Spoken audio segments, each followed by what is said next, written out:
Kaixo, ongi etorria, kanguro olinpiadako maila ertaineko zailtasuna dituzten problemak egingo ditugu orain. Jartzen du, Teodorak ordenean idatzi zituen ondoko hiru zenbaki oso, baina digitoen ordez sinboloak erabiliz, beraz, idatzi zuen hau eta hau. Orduan hiru zenbakiak hau dira, hau da bat, hau da beste bat, eta hau da beste bat. Zer idatziko zuen gero, hauetako bat da, ezta?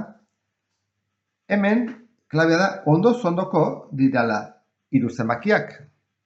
Jarkut horrela. Osoak. Komarik gabekoak. Jakin barko nuke nondik hasi, ezta? Begira, nik ustut hemendik hasiko benitzalakela. Beitu, hemen daude bi ikur berdin. Eta hurrengo zenbakia bi ikur berdin. Horren, bi aldatu dira. Normalean, zenbakiak hasten girarenean egiten, bat aldatzen da. Nik adibidez bat 235, hurrengo da 236. Bat bakarra aldatzen da, baina hemen bi aldatu zaizkit. Horrek esan nahi du, bat izan behar dela, behatzi bukatzen dena, adibidez 389, eta hurrengoan bai aldatzen dela 00. Horren, derrigorrez, hau da bederatzi eta hau da bederatzi. Eta horren, hau dira 0 eta 0. Horren, 0 bat dugu, orduan, 89, 0, hurrengoa zein da, bat. Horren, karratutxoa bat da. Karratutxoa bat baldin bada, hau zein da, bihotza bi da. Sepatuko dut horrela, eta bihotza bi. Horren dugu, 189, 200, eta horrengo da, 201. Horren, hurrengoa zein izango izateke, 202. Nola idazten da 202? Bi da, bihotza. 0 da triangelua, eta bi berriro bihotza. Orduan, non dago aukera hori? En, ez da? Bihotza, triangelua. Hau izango izateke, erantzun zuzena. 12. problema. Irudiak 5 zirkulu erdi berdin eta lerro zuzeneko segmentu batzuen luzerak erakusten ditu. Orduan, hau dira, zirkulu erdiak, denak berdinak. Eta segmentu honek, edo zuzenki honek, izango du 22, horrek 12, 16, 12 eta 22. Zein da zirkulu erdien erradioa? Erradioa galdetzen digute, orduan, dakigunean diametro osoa horren erdia izango da. Nik erabiliko dut algebra hau egiteko. Badaude modu desberdinak ere. Pentsa ezagun honi, zati honi, deituko dio dela A. Beraz, hau ere izango da A.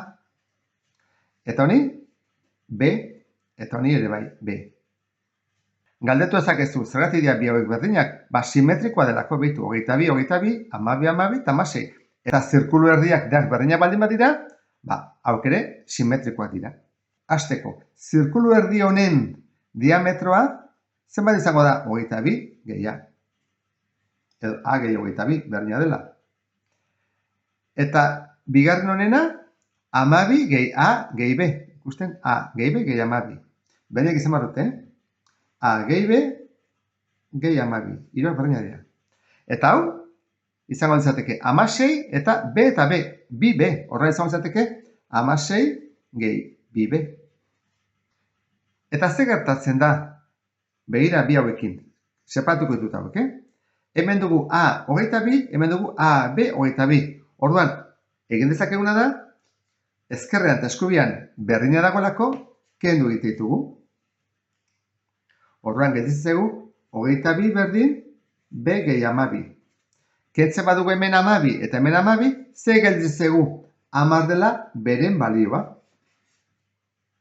Orduan, B 10 baldin bada, nora joango gara? Ni joango nintzake honera, zuzenean, erresagoa. Egin dezakegu hemendik ere bai, Nahi badezu hemendik, edo hemendik. Baina nik uste dut erresena honea etortzea dela. Beitu, 16 gehi, 2 bider B, 2 bider 10, izango litzateke. Biderketa egiten dugu lehenengo, 20 gehi 16, 36. Horran, diametro guztia izango litzateke 36. Baina galdetzen digute erradioa. Horran zer egin behar dugu, 36 zati 2 dela 18. Orduan, erantzun zuzena izango litzateke C. 18. 13. problema. Kubo baten ertz batzuk gorriz margotuko dira. Ertzak hau dira.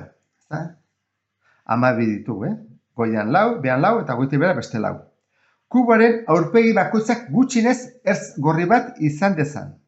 Zein da gorriz margotu daiteken ertz kopuru txikiena? Hasiko gera adibidez, goazen pentsatzea esaten du dela. Hau, edo zinetik hasi daiteke, hemendik.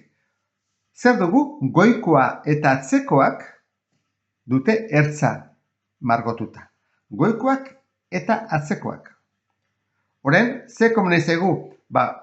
Komeni zaigu goikoa eta atzekoa ez den bat egitea. Adibidez, hau egiten badut, dut ezkerrekoa eta aurrekoa. Orduan, falta zait eskubikoa eta bekoa. Nun jarriko nuke, adibidez, hemen. Orduan, hirukin lortu dezakegu aurpegi guztiak izatea ertz bat gorria. Orduan, izango izateke B. Nahiko logikoa da, ezta? 6 aurpegi baldin bada. Egiten badugu, zati 2, gelditzegu 3. Eta horrela maitiko genuke 13. 14. problema. Digituak idazteko postpoloak erabil daitezke, irudi honetan ikusten den bezala. Orduan, postpoloekin zenbaki hauek jarri ditugu. Zenbat zenbaki oso positibo desberdin idaz daitezke zehazki 6 postpolio horrela erabilita. Zehazki 6, ez gehiago eta ez gutxiago. Eta desberdinak izan behar dute, eta osoak. Bueno, lehenengo ingo dugu, behar bada kontatu bakoitzan zenbat erabili ditugun. 0 egiteko, 6 erabili dira. 2, 5, 5, 4, 5, bat gehiago, 6, hemen 3, 7, eta hemen bat gutxiago 6. Orduan oso positiboak direlako, honek ez du balio. 0 ez delako positiboa.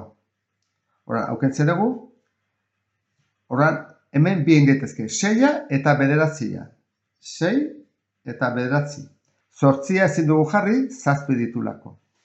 Orduan, kenduko ditugu, kombinazioakin behar ditugu.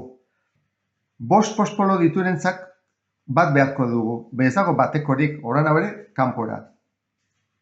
Orduan gelditzen zaizkigu. Hau eta beste hau. Nola lortu dezakegu 6 postpolokin? 2 zazpiko, 7 eta 7, 6 dira, orduan 77 izango izateke beste bat. Eta bukatu zaigu. 2 hau gelditzen zaizkigu. Lortu dezakegu 6 postpolo horrela, hau honekin, edo alde berenez, ezta? Edo 14, edo 51.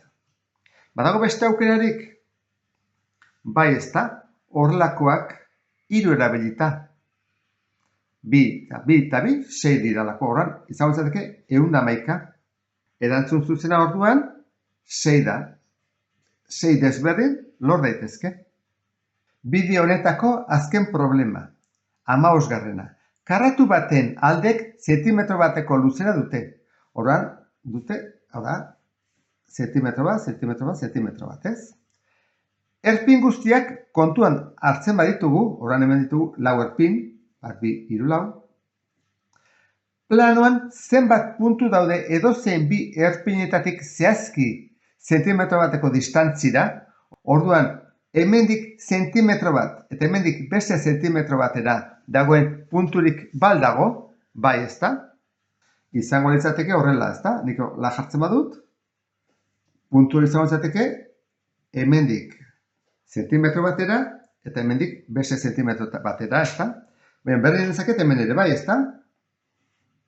Eta hemen ere bai. Ondo egiten bada, Vale. 4 puntu lortu ditugu. Orduan, 4 bentzat badira. Baina kanpora egin dugun bezala egin daiteke barruraka, ezta? Orduan, bi hauen arteko distantzia izango litzateke zentimetro bateko horrela, ezta? Barruraka, hau ere litzateke zentimetro batera, hemendik eta hemendik. Eta bakoitzetik egingo genuke, ezta? Horrela beste bat,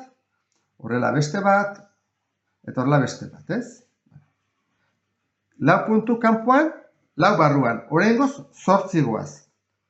Eta badaude puntu gehiago? Bai, erresenak astu zaizkigu. Begira, puntu hau eta puntu hau hartzen baditugu, zer dago zentimetro batetara? Hau dago hemendik zentimetro batera eta hemendik baita zentimetro batera. Eta hau zer dago? hemendik eta hemendik beste hau, orain hemen beste lau agertzen dira. Orduan, zenbat puntu ditugu? 12. Hasi gera, kanpokoekin, barrukoekin, eta aztu zaizkigu errexenak.